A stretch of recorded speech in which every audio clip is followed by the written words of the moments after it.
yung ginagamit mga kaputi ng mga taga-ibang bansa para mabalik ulit nila sa dating itsura yung mga kawali nila at mawala yung mga sunog dun sa ilalim ng kawali nila. Kasi tignan nyo, ayan no, grabe kung ano-ano pang hacking ginawa ko dati para mawala yung itim dun sa kawali namin. Ito lang pala dapat yung gagamitin ko. Grabe, ayun no, matapos mababad ng 24 hours, ito na daw yung magiging itsura ng kawali nyo. Kusa na daw matatanggal yung mga itim-itim na nakadikit sa ilalim ng kawali. Tapos ito na, hala, grabe, bumalik ulit sa dati. Totoo kaya to? Wow! So wag na tayo magpatumpik-tumpik pa. So gawin na nga natin yung kasi nabili ko na nga yun, napanood ko nga na yun sa TikTok. At sakto nandito ko ngayon sa restaurant namin. At meron nga kami dito kawali na napakaitim nga yung pinakailalim. So titignan na talaga natin kung gagana nga yun. So tara. Chef! Chef, perang nga ako nung kawali nga natin dyan nung napakaitim. Ayun. Yan, ito yung aming kawali. Na napakaitim talaga. So tara na, gawin na nga natin.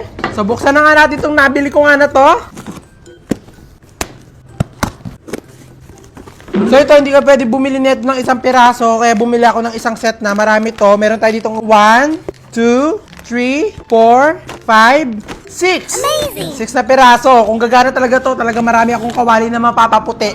So may kasama na rin siyang ganito. Ito yung pinaka-plastic na ipambabalot sa kanya. Oras na may ilagay mo na itong liquid na nandito sa loob. Tapos, syempre, may kasama rin siyang gloves. So simulan na natin!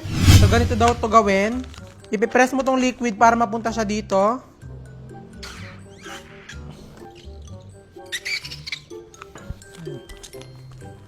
So, nandito na lahat yung liquid. So, pwede na natin siyang buksan. Mag-gloves muna tayo. Ayan. So, buksan na natin to. So, ito yung laman niya. Ayan.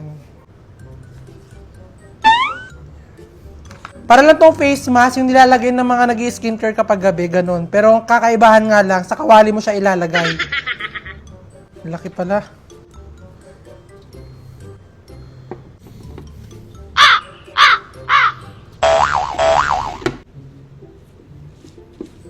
O, diba? Ito na. Sasay din natin tong liquid na nandito. Then, ganyan. After nyan, ilalagay na daw natin siya sa plastic.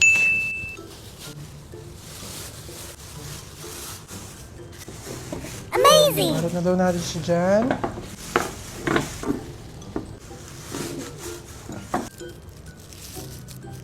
So, ito na nga, nagawa na nga natin. Ito napanood ko nga sa TikTok. So, para daw makita natin yung resulta nga nito, maghihintay daw tayo ng 8 to 12 hours. Ayan, so gabi na nga ngayon. So, titignan na nga natin yung resulta nito kapag sumapit na nga ang umaga. So, hintayin na lang natin.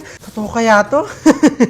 At pagsapit nga na kinabukasan, talagang nagulat nga ako dito nga sa nakita ko. At ito na nga sasabihin ko na nga sa inyo. So ito na nga mga kapudi, ipapakita ko na nga sa inyo ang naging resulta nung ginawa nga natin kagabi. Pero hindi ko ipapakita sa inyo na talagang tinatanggal natin. Kasi naunahan ako ng lola ko.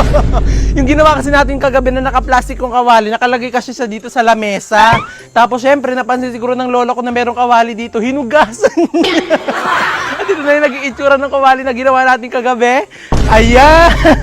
Hinugasan nga lang daw to ng konti ng lola ko. Talagang ito na yung naging itsura niya. Ayan, sa tingin ko meron talagang nagbago dahil sa ginawa natin kagabi. Kasi talagang sobrang itim niya ito kagabi. Tapos ito na yung naging itsura niya ngayon. Ayan. Hindi ko lang naipakita sa inyo kung paano naalis yun kasi inunahan na ako ng lola ko. Akala siguro maduming kawali yung naiwan dito yung pala. Di alam na lola ko ito yung binababad ko na kawali. Pero at least nalaman natin na ganito yung naging itsura ng kawali matapos natin ibabad ng ganong katagal. Ayan.